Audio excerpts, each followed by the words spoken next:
چې قیامت څه وخت کې برپا شي نو دغه وخت کې به دجال د قتل د پاره عیسی علیه السلام را کوش او په دغه وخت کې به امام مهدی سے پیدا کی.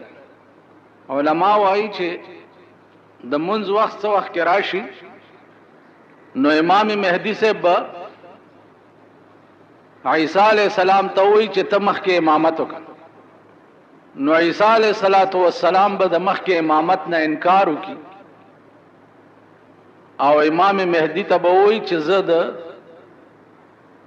هغه شریعت پیغمبر یم چې هغه اوس منسوخ شوی دی او ته د هغه شریعت امام چې کوم فی الحال رایج دی چې هغه شریعت محمدی دی صلی الله علیه وسلم. عزیزانو دا ټوله مسله چې څه وخت کې طے شي نو دغه وخت کې به حساب کتاب کیږي په شام کې. دا الله تعالی د حساب پای تخت چې کوم دی هغه به په شام کې لګېدلی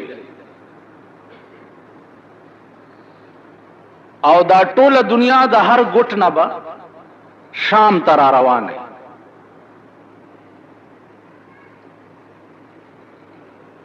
په دغه وخت کې به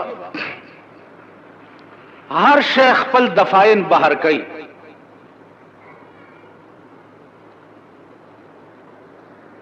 که تاسو وګورئ قرآن کې راځي اذا زلزلت الارض زلزالها واخرجت الارض اثقالها وقال الانسان ما لها واخرجت الارض اثقالها. دا ځمکه چې دا بخپل دفاین ټول بهر راو غورځي او ځان به صفا کی.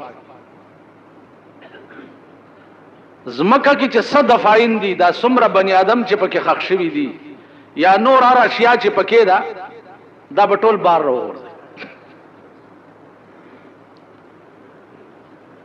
روایاتو کې راځي چې